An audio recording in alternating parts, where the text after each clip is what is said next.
The Fempreneur True Confessions podcast. Welcome, everyone. We're so excited to have you here. And I'm Laura. I am owner of ODAA Virtual Assistant Agency, where we help with small businesses and their administrative needs, as well as organizing meetings and things like that for them. So as an administrative agency, we are here to help out behind the scenes for small businesses and enjoy doing that to empower women in business.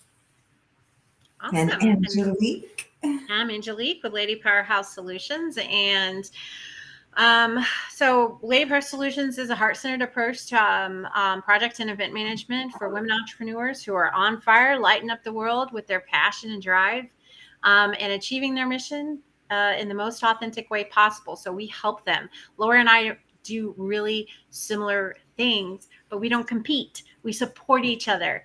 And so we want to, that's kind of what the podcast is about, is modeling that and not competing for the same clients, but sharing clients, referring clients, Yes. and supporting each other instead of trying to compete with each other. So Absolutely. Love that. So together, we are Fempreneur True Confessions podcast. And our mission is to empower women in business as well as in life to live authentically and support each other instead of competing with each other. So to model this, we model this through authenticity, through our business and personal relationships. And we empower women to do the same and live in the same way, knowing that, as Angelique said, that we're not here to compete, we're here to support and be there for one another. right. And to like normalize the challenges that we face as women entrepreneurs, share the lessons that we learn. And the goal is to lift other women up and never tear them down. Normalize what it looks like when women succeed at supporting each other. And I think in turn that kind of builds up each other's confidence. And we learn to use our gifts and passions to fulfill our life's calling. So the podcast and the community are about building, maintaining, and growing the sisterhood that believes in an abundance mindset, sharing our challenges, and helping each other rise to our highest potential. And with us today is another female entrepreneur who is in alignment with that. Absolutely. So today we have a Starlight. And Starlight is a business growth strategist and community alchemist and systems magician. She helps expert coaches, consultants, and thought leaders ready to scale their business with licensed programs and lucrative communities. In her past life, Starlight designed and launched products on every device and platform. She's a 3-time patented inventor, an advisor, and strategist to entrepreneurs and startup founders for 10 plus years. Now she lives and works remotely from the Caribbean, enjoying life, island life, and helping visionaries take their business to the next level. And you really live with monkeys. I do really live with monkeys. The other day I've got this really big guava tree in the yard, and right now it's flowering. And the other day I went out and it was just covered in monkeys eating all the guava flowers. They were diving in. I don't know if you're familiar with howler monkeys, but they live up to the name. But like shockingly, the sound is very disturbing. And if you don't know what it is, like you could be like, are there dinosaurs outside? Like, it's so insane the noise that they make. I would do it, but then it would be recorded for posterity. And I don't think I could bear the shame, really, to be honest. So terrible. So Yeah. I have a burning question for you. Let's go. Okay. Is it Caribbean or Caribbean? I think it's potato. I think it depends where you come from and the way that you speak. I know that the people around here say Caribbean. Okay. I say it both. Like I say it both depending on, Caribbean. I don't know, I just like the way I like it coming in the way the sentence goes. Yeah. Yeah. Yeah. Well, cool. That's awesome. So one of the topics that we wanted to talk about, and one of the things that's that's why we have this podcast, is we talk about mistakes. We talk about failures, because we've been taught that failure is bad, and it's, like, it's a direct reflection on who you are as a human, and it's not. It's just feedback. It's just a mistake is, oh, that didn't work. That means we try something else. And so you said that the biggest mistakes you made, or you were going to share the biggest mistakes you made when you were building your business. So, but first, let's establish what your business is or was at that time. And how long have you been in business? Sure. So, failure is a really interesting topic, I think, in the way that, especially in how it applies to my career and how I've applied it to my business. I'm a business growth strategist. My superpower is being able to see the big picture opportunities and maximize the juice for the squeeze, right?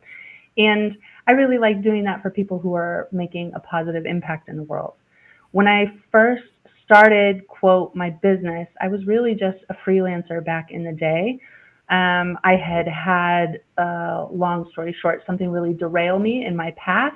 And I was like, look, the one opportunity I think I can make here is if I move forward and do this on my own, rather than trying to go the traditional route. So I started my own business with the goal that every new client I would bring on would require me to learn some new skill to implement, so that within a year or two, I would have the skill sets that made me competitive with everybody else, but wouldn't have had the same traditional background to get there. Here we are, 20 years later. Wait, how many? Well over 20 years, lady. Like, don't make me, we don't need to punch any numbers or do any math, but it's been a hot minute. Okay. Here we are 20 years later, and I've always had kind of a side business for myself, but I was really focused on the implementation angle. It was something I could really do. I have incredible technical expertise, multimedia, design, all of the sort of skills that added up to that. But in the process of helping all of these people build their businesses and their online presence and such, I saw that there were some common obstacles, that people were missing the fundamental strategies that would bring them success. They knew they needed a website. They didn't really know what that website was supposed to do in the context of their business. They needed a this. They weren't really sure what that meant, which inevitably led to problems as a service provider, because your clients aren't happy with what you delivered because there was no clarity about where it was supposed to take them in the first place. In the process of working for my clients for years on end, a framework began to emerge where I was able to help them find that strategy and put it into a format that it could not just be something that would guide the work we would do together, but it could be something that could continue to take their business forward. And combining that with my professional expertise, where I was in the startup space and product and program design and launching and technology and kind of being on that bleeding edge, my strategies evolved from where it was when I was just a marvelous young 20-something into now it's something where I can come in and help people who are really trying to take their business to the next level. And the next level is especially unique, especially for people who've been in business for a while, right? They're interested in spending less time in their business. They often look at everything that they've created and wonder why they're not making more progress or getting better results for what they've put all this time and energy into. And often creators, especially people who are entrepreneurs, we've got our bajillions of passions and ideas, and we actually want to have some spare time to implement these new things that are kind of sitting on the back burner, waiting for us to have some time in order to focus on them. And so that's where I get to come in and assess what's going on in their business and get them a strategy that maximizes what they've created, but actually helps them break through that income, energy, time, availability ceiling that so many of us run into once we've been in business for a few years. Right. So what were the biggest mistakes then in building your business that you learned lessons from that you can share with our audience? Well, real talk, I continue making mistakes. Like, let's just be real with it, Right, right? Like, right. I think we're all learning. But the biggest one that I learned, I didn't see it as a failure for the longest time because I thought it was a quality, which was building other people's businesses over my own. And that Mm. meant that my audience was not there. My presence was like, here I was, this absolute genius at marketing and technical and growing and community and creating ecosystems for success. And I had what we call in the industry like a couple of whale clients who would work with me for years and years, and I could coast on what it was, but I was 100% focused on building their business. And when a whale client goes away for good or for bad, you're left realizing, I've got absolutely nothing to show for this except for that their business is off and their ship is sailing. And that was a really tough realization to come to, especially because at the time, and this comes from like not all of the like juicy yum yums of not really understanding our own self-worth and not really understanding what we have to offer the world and not valuing the work that we do for ourselves as highly as we value the work that we do for others, which I think is a common cultural norm, especially for women, where we're just that's part of our societal programming is to give. Yes. I assigned a lot of value to my sacrifice rather than seeing it as something that was an obstacle to my own success. I was like, I'm giving them everything. And I didn't see that as a red flag. And so when that whale eventually went on its own merry way, I was left with I look like a newbie who doesn't know anything in this business because I haven't done anything to build my own, and it was all about pouring into theirs. That was Mm. a tough day. That was a tough Yes. day. So, what did you do differently after that? Well, I think it took some time and experimentation to really understand because, I mean, if you imagine like that's 10 years of habit of putting other people's business first. Yeah. And so there was an element of what it looks like to start at zero and being willing to sit in that mess where people are like, who are you, this new girl who's popping up on the scene? We've never heard of you. We don't know anything. But you say you have 10 years experience. And to like manage that dissonance of feeling like somebody who really knows what they're doing and yet didn't have the evidence to prove it. And then the second part of that was beginning to understand what really clear boundaries in my business looks like. So that meant that I had to be really protective of my schedule because there were days that I worked for me and there were days that I worked for other people. I had to be protective of what I charged because what I charged my clients needed to give me the flexibility to also work on my own business. It wasn't just about selling my time for money anymore. It was really about how can I Value. make sure that my client load gives me enough to live so that I can still have the time that I need in order to build my business. And that was also kind of a shift for me because at that point, it was like, if I can fill every hour of my day with paid work, then why wouldn't I? And you quickly learn, like, well, in my case, I didn't very quickly learn, but I quickly learned that that was unsustainable when you start to get to a stage in which, how do I build my business? How do I take time off? How do I do any of these things if I'm charging the absolute least possible, getting, okay, well, if I work exactly these many hours, I can get exactly these many dollars, and I have to always work that many hours in order to get those many dollars, or everything falls apart on my end. Ugh, what a horrible dynamic to be kind of stuck in. And so I had to undo a lot of habits that I had built around that. But my quickest path out of that was putting some really clear boundaries about when I served others versus when I served myself. So, did you have like any kind of formula or anything? Like, I'm going to work 10 hours in my business and 30 hours with clients or anything like that when you started Yeah. out? I am a huge fan of Mondays suck for everybody but me. So I don't accept calls or clients or work or really have any obligations whatsoever on Mondays. Mondays are my day to sail slowly into the week, to focus on my to-do list, to focus on what I'm doing for my business. Being able to tell a client that like, oh, I really want to talk. Let's jump on a call first thing next week.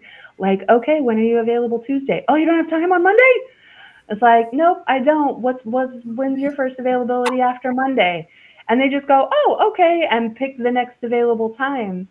But to program myself into strict, like, I don't do Zoom, I don't get on calls, it's really about me focusing on my business and setting myself up for the week. I was a big fan of the Fridays Off Club, and so I really do my best to make sure that Fridays are mostly clear as well. I think energetically there's a lot of flow, especially as a woman entrepreneur, of where like my energy is high and focused at the beginning of the week.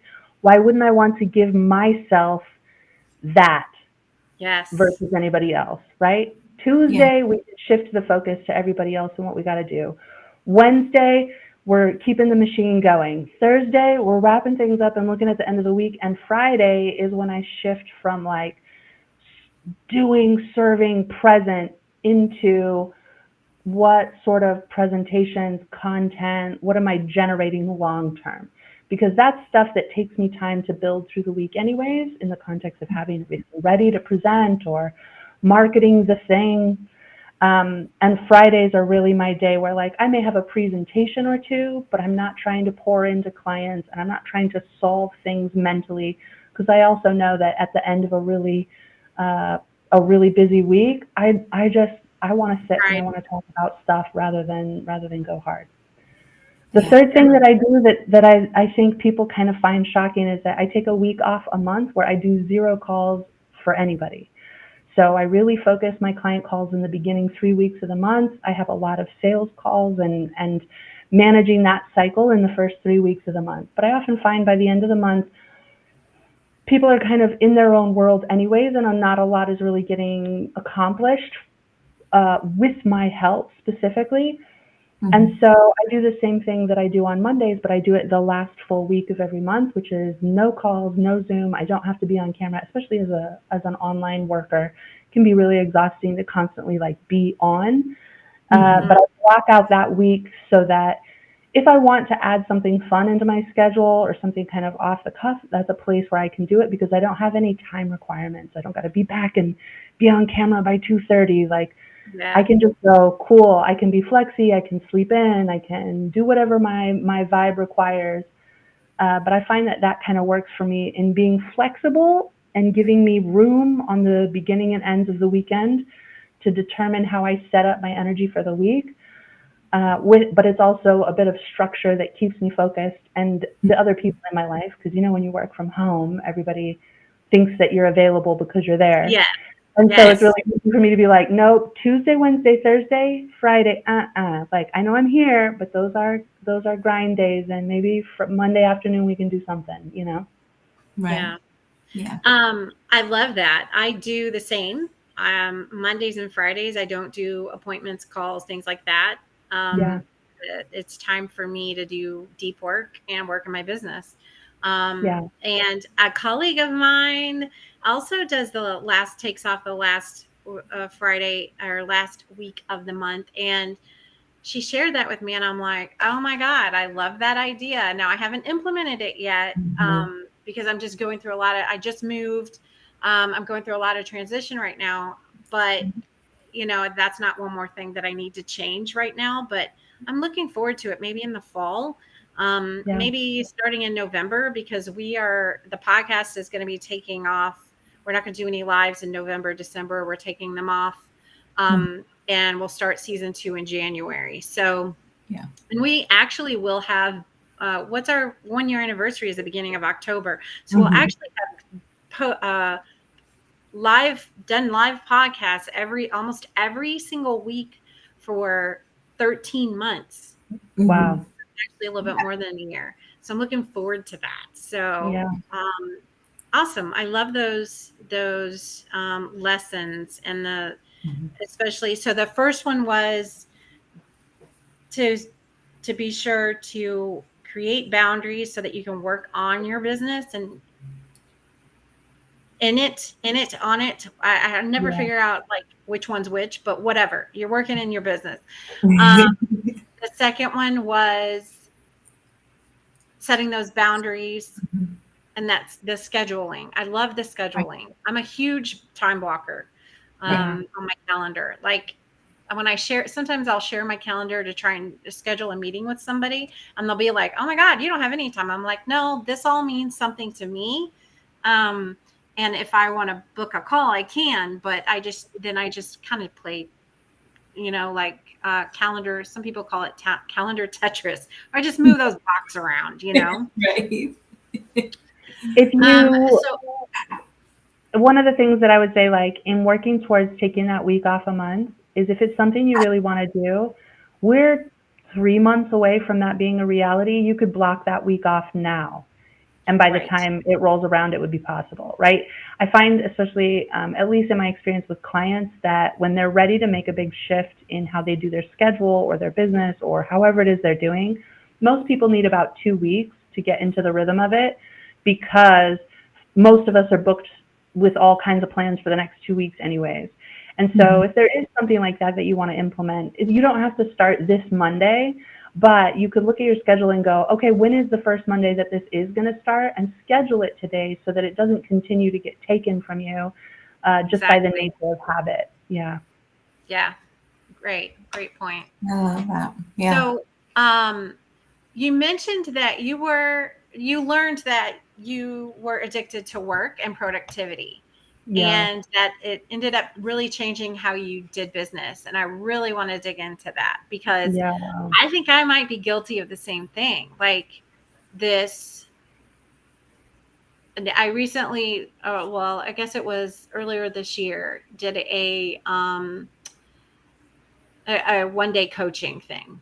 And my takeaway from it was that I still had it stuck in my head that if I worked harder and longer than everybody else, that meant I could be successful. Yeah. And that story.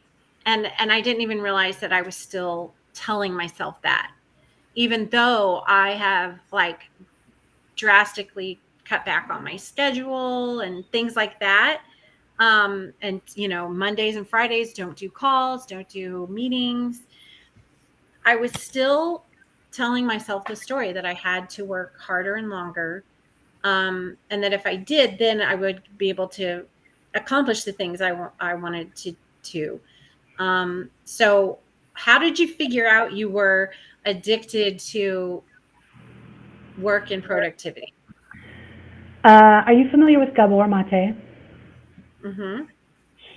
So for those of you who may not be, he is a pillar of the community in the world of addiction, recovering from addiction, and what it really means to accept and love people who are struggling with addiction. He's also one of the creators behind Compassionate Inquiry. He's an amazing, I'm inspired by him quite a lot. But he talks about how there is socially unacceptable addictions and socially acceptable addictions. And the socially unacceptable ones we all know, right?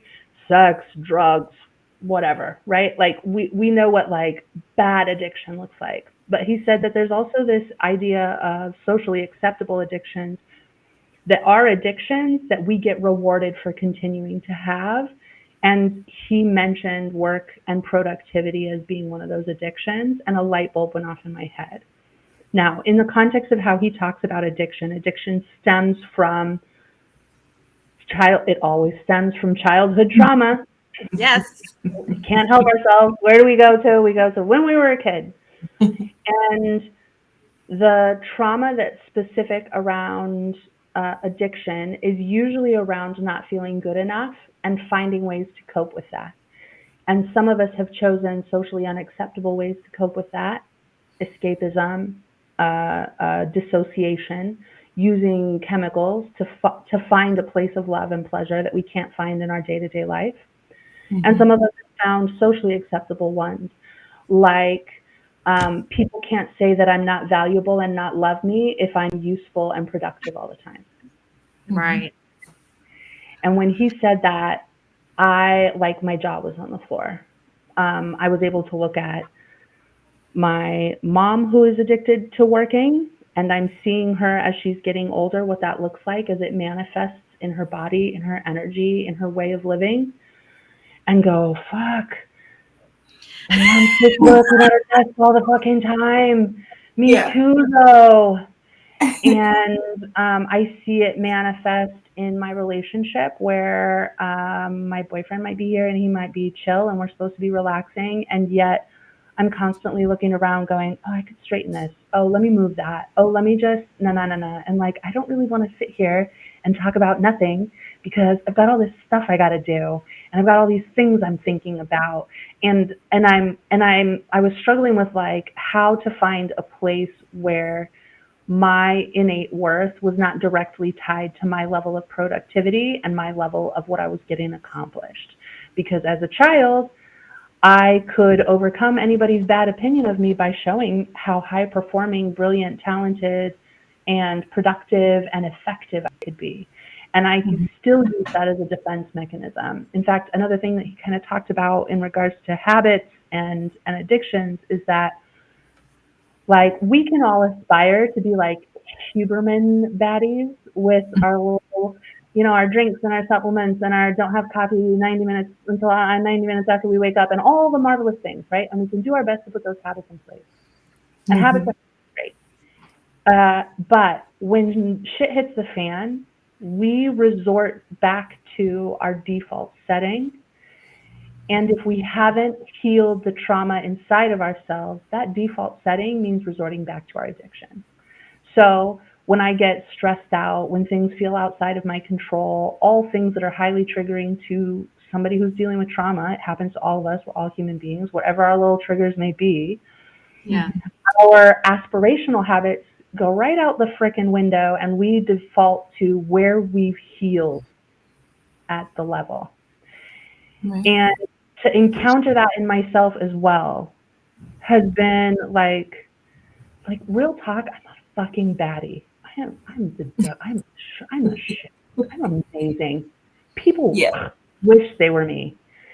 And yet when shit hits the fan, I become a Gollum work addicted little junkie sitting at my desk going, I just know I can wring some money out of this fucking internet. Like, what the fuck? That's not, okay. That's not an aspirational, that's not something I want anybody to copy from me. That's not a legacy that I want.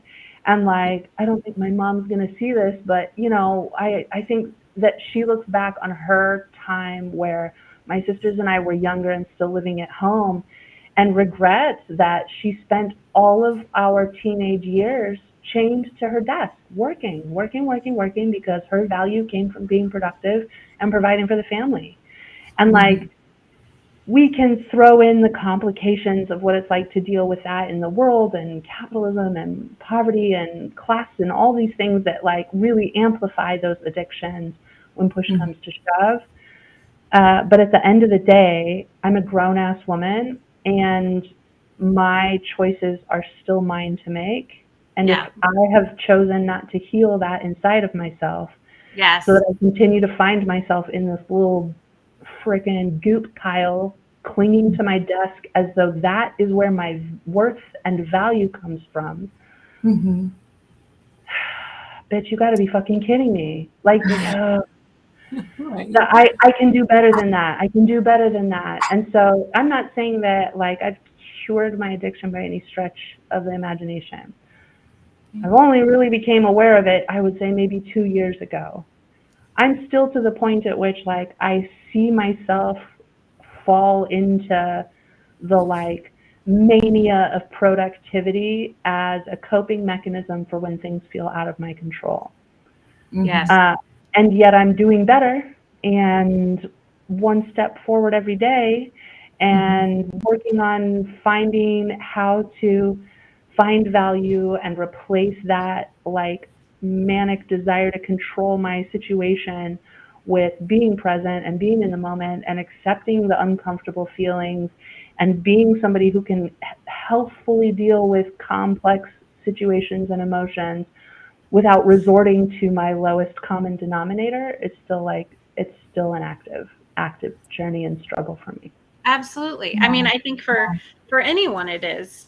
It's not, growth is not linear, like, right? It's 2 steps back, 1 step forward. And it's not, it doesn't go this way, but it doesn't just go this way either. You don't just, it's very much. I like to use the metaphor of like the karmic spiral, that it is always around, but it is ever upward, right? And we can go, why am I dealing with this again? Why am I dealing? And yet we can look back and go, no, I'm way up here, whereas before I was still in the mucky, not even realizing it, right? Mm-hmm. It's kind of part of the human design. Yeah. It's a much better analogy. So, all right, well, let's wrap it up with the 3 things you tell yourself when the going gets tough. The 3 things I tell myself when the going gets tough. Is this going to be the thing that stops you? This thing? Is this it? Is this what kills you? Is this bullshit, after everything you've survived through, after everything you've been through, after everything you've done, everything you've accomplished, you going to let this shit take you out? That's a good one for me. Yeah. Because it really changes the dynamic of what I'm dealing with. Because I can go from, I'm so upset, and then I go, yeah, is this it? Or are we done? Is this the big boom bosh, the thing that's going to take us out? Yeah. No. Okay. Then what do you really want? That's the next thing I ask myself. Because I think a lot of us get caught up in the I don't like this, but we don't actually focus on where the fuck we're going, right? And so the next question is, let me recalibrate. What is it that I really want? And then what actions do I need to take to get there? Because we can sit and we can let this thing take us down, boo. Or we can sit here and bitch and moan about it and keep doing the same things that brought that situation into reality, extra boo. Or we can just let the wind blow us around with no regard for our own desires and passions and motivations to exist in this world, extra boo. Okay, so is this the thing that's going to kill me? No. Then what is it that you really want? That. Okay, then what the fuck are you going to do to get there? Okay, let's go. Yeah. Yes. That's my inner monologue pep talk. It's a great pep talk. So you mentioned lions burning down doors and knowing when to quit. Yeah. Okay, so first, I think there's a difference between charging ahead and taking no prisoners and knowing when to quit. It was something that I was taught early on in my career by somebody named Brian Tracy, who is like, winners are not people who beat themselves to a bloody pulp against a brick wall at all costs. They are people who tried it a couple different ways. If it didn't work, they started something different. And so I think that's the big thing is like, you know, psychologically, we call it the like sunk cost fallacy. There's all these psychological things that our brain does to convince us that we can't stop doing what we've been doing, or all kind of other things fall in, whatever, fill in the blank. And the truth is that winners know when to cut their losses and try something else. Mm-hmm. Now, the lion story is this. I think this kind of is a story that it's something that happened when I was very, very young. I was 3.5, maybe 4 years old. But it really encapsulates kind of my personality and my way of living in a nutshell. We lived in a little tiny trailer at the top of a very big hill. And at the bottom of that hill was a very large freeway. On the hill, beautiful forest. Like this was somewhere in Oregon. Obviously, as a kid, getting to run around Zennial outside, my mom was like, don't go down the hill because it's dangerous. And I went, yes, it's dangerous because there are lions in the forest. And my brain filled in why it was dangerous. She didn't say anything about the road, anything about how a cute little blonde girl would get scraped up on the side of a highway. She was just like, don't go down in the forest. The forest is dangerous.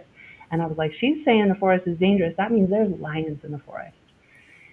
And I would stand out in my yard and I would look into the tree line of the forest that went down the hill and go, there are lions out there. Man, the thing is I could have a lion friend. Like, you never know. Like, yeah, lions are dangerous and it could eat me. Or I've heard stories about how animals don't kill kids and they become their friend. And wouldn't it be the coolest thing in the whole wide world if I had a lion pet? And so I threw my mother's guidance and rules out the window, typical, and went literally going from tree to tree, looking from behind the tree like this and looking around and running over to this tree and looking around, hoping with the intent that I would find a lion. And the whole time going, I don't know how it's going to go if I do, though. And I feel like that's a pretty clear metaphor for how I approach things that I'm afraid of or intimidated by in my life, because people tell me shit is scary all the time. Oh my God, you're going to leave the country and live far. Oh my God, you live in an island. Oh my God, you're going to move away. Oh my God, you're not waiting until you're retired. Oh my God, you online, all of that. Like, my whole life, people have thought my desires, goals, things that I wanted in my life were scary, dangerous, or otherwise unattainable. And I've been a lion hunter since I was 3, right? And so that's I recommend for people who are scared of lions to go lion hunting anyways, because yeah, a lion could eat you, or you could have a lion friend, man. Like, why would you sacrifice the possibility to have a whole lion as your pet I just love because that. But here, the odds okay, might wait, be against you? Starlight, you completely skipped over. How the heck did you get across the road? Oh, the road was at the bottom of the hill. I lived at the top of the hill. The forest was between. Okay, The road, gotcha. yeah. Gotcha. I Okay, never I thought made it it was to on. the road. I was I busy thought the lying. forest was on the other side of the road. My bad. See, see how we make up our own stories. Okay, so burning down doors. Yeah. So that whole like, is this going to be the thing that ends you? Applies a lot as an entrepreneur, because I'm speaking for me, but I'm assuming I'm speaking for many of us. Our worst nightmare is having to go back and get a straight job. And Straight job. yeah. Oh, tell me how many times you've like looked at job listings and been like, I could never, even though you're kind of like, fuck, I'm down money. Maybe I should. It would be more stable just for a little while. You know, it's really Okay. interesting because next week's guest is going to talk exactly about that. So No joke. No joke. awesome. Yeah. So for me, there was a point at which having the exit door of going back and getting a straight job was the parachute for anything that I was going to do. And that was really keeping me from making permanent choices, right? Because, well, I can do a little bit this way, but worst case scenario, I'm close enough to the exit door and my hand is on the knob if I have to. And I think some people may find that they would make different choices if that door simply didn't exist. Yep. And my whole business game changed when I said, because I remember the last time I was looking at postings on LinkedIn and going, man, I could totally get this job, but then, and then you look and they're like, must blah, blah, blah, and shanana, and you're like, I've become chronically unhireable, right? And yet I'm sitting there looking at these job listings instead of solving my fucking problem, instead of fixing what's broken, instead of okay, solve it. If this doesn't work, what's the thing I'm going to try instead? I'm looking at where I've already been as an option, as a solution, instead of where I want to fucking go. Get the fuck out of here. So my advice to people who have their hand on exit doors they don't actually want to step through is burn the fucking door down. Okay, I'm never going to get a job. I don't care what okay, if I'm never going to get a job, that means I have to figure out making this work. And that means if this doesn't work, then I got to find something else that's not getting a job. So let's go. You're going to sit here looking through job listings, or you're going to go find work? Okay, I'm going to go find work. Yeah. Yeah. Reminds me of the book called The Power of Broke by Daymond John. And it's a great book, highly recommend it. But basically it's the power of broke. If you're broke, what do? How hard do you make something work? And I just remember I was listening to the book on my way to and from my 1.5 hour plus one-way commute to my straight job. I just love that. I'm going to use that from now on. Listening to this and the stories and the ideas that he was talking about, and it was just really inspiring. But when you're broke, you're highly motivated. Yeah. And Yeah. I think that's a true power. The power of broke. It's a true power. Yeah. Yeah, absolutely. Well, awesome. I think we covered so much today. Thank you so much for being with us and sharing and being vulnerable. We really appreciate it, and love your story and what you've shared and the lessons, especially. And you have a little offer for our people. Oh, Yes. yeah. First, thank you so much for having me. It's been a delight and an honor to participate. If you are an online business owner, I have something that I like as a system that I usually put in people's business. It's called a quiz funnel. It's way more strategic and impactful than like a personality quiz, even though like what Care Bear are you is super fun to know.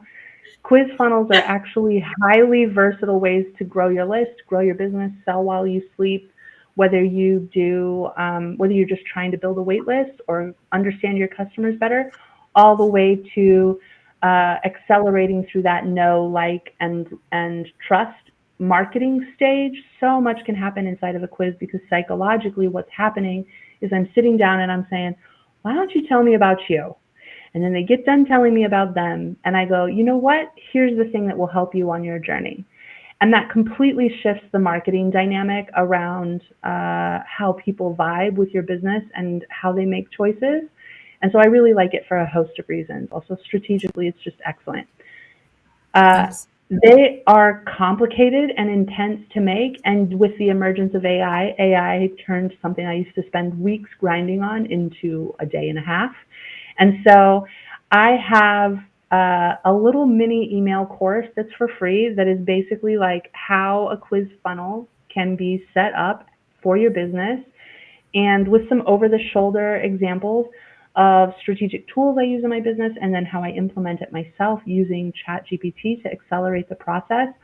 It also gives you a taste of who I am in the world and puts you on my list so that we can get to know each other better.